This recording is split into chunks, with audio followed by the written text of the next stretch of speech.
Atenção, esse vídeo contém spoilers. Sabe aquela sensação de quando nos preparamos para um impacto físico, tensionamos todos os músculos esperando o soco, e o que recebemos, na verdade, é um aperto de mão seguido de um panfleto explicativo. Essa é a melhor definição para a experiência de assistir a PWH, o sexto episódio de Pluribus. Se a série vinha numa crescente de tensão, construindo uma atmosfera onde parecia que a qualquer momento viraríamos uma chave para o horror, esse capítulo decide puxar o freio de mão e dizer assim: calma, senta aqui, vamos conversar sobre a logística e a sustentabilidade do fim do mundo. E essa quebra de expectativa é ao mesmo tempo frustrante e fascinante. Frustrante porque interrompe uma catarse que estava sendo prometida, mas fascinante porque revela a verdadeira face dessa distopia. O horror aqui não é um monstro debaixo da cama, é a burocracia que gerencia o monstro. Mas já sabem, antes da gente continuar, olá, eu sou o Gabriel, e no vídeo de hoje vamos falar sobre o sexto episódio de Pluribus. Então já deixa o like aqui no vídeo, que assim você ajuda o canal, e também se inscreva e clica no sininho para não perder nenhum vídeo novo. Aproveitando, me segue nas minhas redes sociais. Elas vão estar passando agora na tela, e também vão estar na descrição. E agora sim, vamos ao vídeo.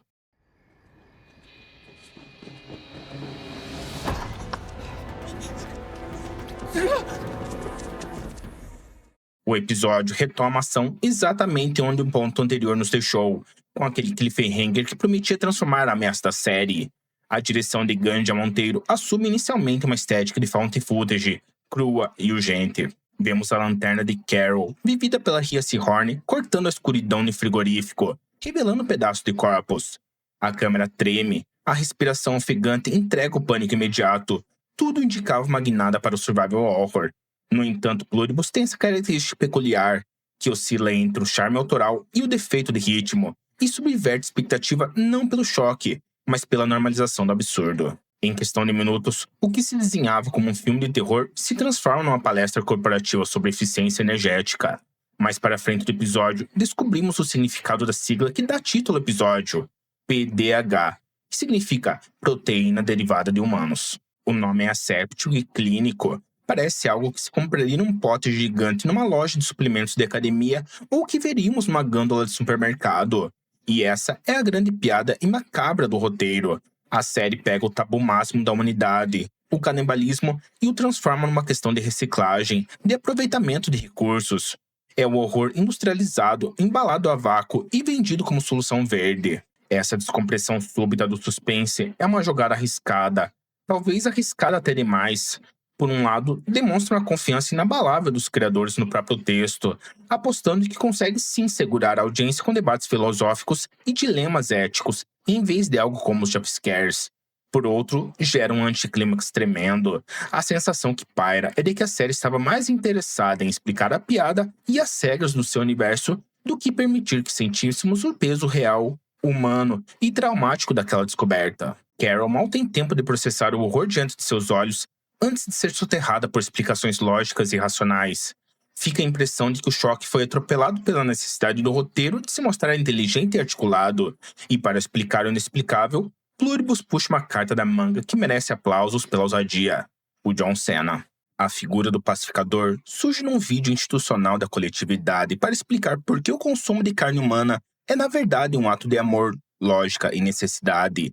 A escolha de casting é perfeita e carrega camadas de significado.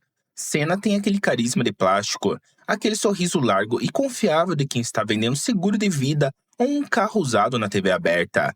E aqui ele utiliza essa ferramenta para vender a aceitação do canibalismo. É o ápice do cinismo corporativo. A coletividade não esconde segredo nas sombras, como fariam vilões clássicos. Ela produz um vídeo de recursos humanos, com gráficos amigáveis, paleta de cor suave e música tranquilizadora, para convencer de que aquilo é o certo a se fazer. Note uma coisa, como isso enfraquece a revolta de Carol ou de qualquer opositor. Como se grita assassinos contra um vídeo educativo, apresentado ainda mais por um ídolo popular, que explica com toda a calma e ditatismo do mundo que eles na verdade não matam ninguém. A indignação perde a força diante da racionalidade institucional. E aqui entramos na contradição central que o episódio apresenta. A mente coletiva opera sobre um mandato ético tão restrito, tão puritano, que estranhamente se torna uma sentença de morte. Eles não podem matar. O imperativo é absoluto. Não se tira a vida de nada, nem de animais e nem de plantas. É o veganismo levado à última consequência. E essa regra, que à primeira vista parece um princípio moral elevadíssimo, uma sociedade que finalmente superou a violência, na prática, é uma revelação da limitação biológica que os condena à fome. A ironia é a seguinte: se uma força que talvez seja alienígena, que dominou a Terra, que subjugou a vontade humana e que impôs uma paz mundial forçada, está morrendo de inanição porque não tem coragem, ou pior, permissão para colher uma simples cenoura. E diante desse impasse, a única fonte de proteína que não viola o mandato "não matarás" é a carne de quem já se foi. É o oportunismo necrófilo travestido de ética utilitarista. Se morreu de causas naturais, então é um desperdício não usar.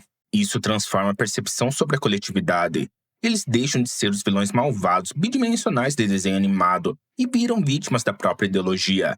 É uma crítica a certos movimentos e estruturas sociais que, na ânsia de serem puros e corretos no papel, acabam criando distorções monstruosas na prática. O canibalismo aqui não é fruto de crueldade ou sadismo. É o jeitinho burocrático que eles encontraram para não quebrar as regras que eles mesmos inventaram. No entanto, se a teoria e o conceito são excelentes, a prática narrativa no episódio dá uma engasgada no ritmo. O episódio nos leva para Las Vegas, onde Carol vai ao encontro de Kumba. A intenção é mostrar como a coletividade mina e seduz os humanos imunes para mantê-los dóceis e inofensivos, além de revelar suas novas descobertas. E Vegas é o cenário perfeito para essa metáfora. A cidade, que já é um simulacro por natureza, um oásis de neon e falsidade no meio do deserto, agora é elevada à 10ª potência da artificialidade. E a direção acerta na construção estética desse vazio. A cobertura de Kumba, o cassino deserto, tudo remete a um cenário de 007, mas drenado de vida e perigo real. É uma peça de teatro contínua. E Kumba vive numa fantasia de James Bond, cercado de luxo, mulheres, bebidas e jogos de azar. Mas é tudo encenação. Há um momento-chave que resume a alma do episódio. Quando Kumba se retira de cena, as pessoas similares que estavam ali rindo, brindando e festejando param instantaneamente a atuação e começam a limpar o local em silêncio absoluto e mecânico. Vemos que a felicidade deles é trabalho braçal. Eles não estão se divertindo com o Kumba, eles estão batendo ponto. A coletividade não sente prazer. Ela executa a simulação de prazer para manter o cliente, que no caso é o humano imune, satisfeito. Porém, é preciso ser honesto quanto à montagem. Essa sequência em Vegas se estende muito além do necessário. A mensagem "olha como esse mundo é vazio, olha como tudo é falso" é compreendida nos primeiros 5 minutos. Mas o episódio insiste em martelar nessa tecla, girando em círculos nesse luxo decadente, o que deixa o ritmo da narrativa arrastado. Cria uma barriga no meio do episódio. O espectador quer ver a trama andar, as consequências terem algum peso, mas fica preso num tour pelo tédio existencial de um bom vivan. É visualmente deslumbrante? Sem dúvida, mas narrativamente é gordura que poderia ter sido aparada para dar mais dinamismo ao que realmente importa. O que salva esse segmento é o confronto ideológico entre Carol e Kumba. Com as revelações que foram feitas até aqui, era esperado que Carol chegasse com a bomba. Eles comem pessoas. E a reação de Kumba é um balde de água fria. Ele já sabia disso. Esse momento destrói o tropo do herói que descobre a verdade. Carol percebe que não é a portadora da luz que vai libertar o povo da caverna. O povo da caverna já sabe a verdade, analisou as opções e escolheu o conforto da escuridão. Kumba personifica o pragmatismo hedonista e exaustão moral. Ele sabe que é errado, ele sabe que é bizarro comer proteína derivada de humanos, mas ele trocou a liberdade de escolha pela liberdade da preocupação. A coletividade ofereceu a ele uma prisão de ouro, onde a única coisa que falta é propósito, e ele faz as pazes com essa troca. Ele representa uma parcela significativa da sociedade, que, confrontado com o absurdo, prefere se acomodar a tentar mudar uma estrutura que parece grande demais para ser derrubada. E é nesse ponto que a tragédia pessoal de Carol se aprofunda e ganha contornos cruéis. A maior dor dela nesse episódio não é a descoberta macabra do PWH, mas sim a descoberta da sua própria relevância social. Kumba revela que os outros imunes mantêm contato, discutem o futuro e o golpe final votaram para excluir Carol desse meio social. Pense no peso devastador dessa informação. Carol se via como a protagonista da resistência, a voz da sanidade no mundo de loucos, a única capaz de enxergar a realidade, e de repente ela descobre que para os seus iguais, para as únicas pessoas que poderiam entendê-la, ela é apenas a chata, a pessoa tóxica, o elemento que ninguém quer ter por perto porque traz problemas e estraga o clima. E logo em seguida vemos a reação de Carol. A cena em que ela se tranca no banheiro e vira a garrafa de bebida é de uma vulnerabilidade crua. A luta ideológica dela desmorona e se transforma numa crise pessoal de rejeição e solidão. Ela percebe que seu isolamento não é nobre ou heróico, é apenas triste. E para fazer o contraponto necessário para esse mundo de plástico e neon de Vegas, o episódio nos joga para o Paraguai, onde encontramos a subtrama de Manaus. O contraste é visual e temático. Enquanto Vegas é luz excessiva e barulho falso, o bunker de Manaus é escuridão, claustrofóbico e silencioso. Ele é o oposto complementar de Kumba. Se um abraçou a mentira confortável e o esquecimento, o outro abraçou a verdade dolorosa. A jornada de Manaus traz de volta aquela urgência e tensão que se perderam pelo passeio por Vegas. Ao receber a fita enviada por Carol, diferente dos outros imunes que a ignoraram ou a descartaram, ele enxerga aquilo como um chamado às armas, uma validação de sua paranoia. E a cena final de seu arco é talvez o momento mais forte e simbólico de todo o episódio. Ele sai de seu refúgio e encontra a própria mãe na rua, já assimilada pela coletividade, sorrindo aquele sorriso vazio e sereno. A reação dele é brutal. Ele não tenta salvar a mãe. Ele não chora abraçado a ela, buscando o humano que restou. Ele a nega. Ele verbaliza que sua mãe era uma vadia, uma pessoa difícil e cheia de defeitos. Ele prefere a memória da mãe imperfeita, real e possivelmente cruel, do que aceitar aquela cópia boazinha que está parada à sua frente. É um ato de resistência existencial. Manaus entende que a humanidade reside justamente nas nossas falhas, na nossa sujeira, nos nossos conflitos, e não naquela perfeição asséptica e sem atrito que a coletividade vende.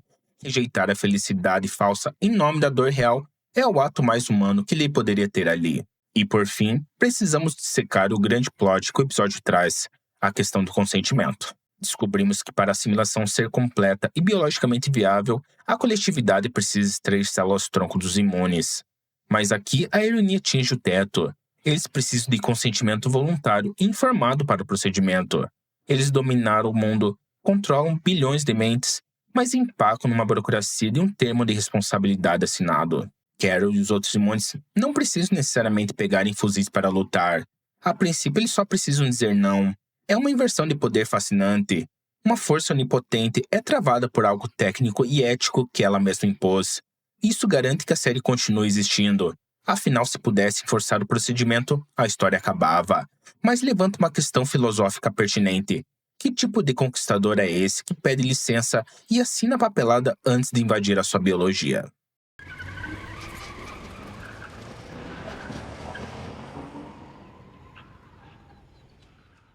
No fim, PWH é claramente ambicioso. Trata de utilitarismo, solução da identidade e do valor da vida frente à funcionalidade do corpo. E também provoca o que resta da humanidade quando até o tabu é validado por uma planilha que diz ser mais lógico comer os mortos do que deixá-los apodrecer. A série sugere que a coletividade não só tomou o livre-arbítrio, mas substituiu a moral por cálculos de custo-benefício. Contudo, a execução tropeça. Tem ritmo irregular, repetição excessiva em Vegas e uma resolução apressada que dilui a tensão. O episódio perde força na tela, avança a trama e deixa conceitos que grudam na cabeça, mas sacrifica o impacto emocional. Entendemos Carol, mas não sentimos medo. Estamos como a narrativa indica, um tanto anestesiados.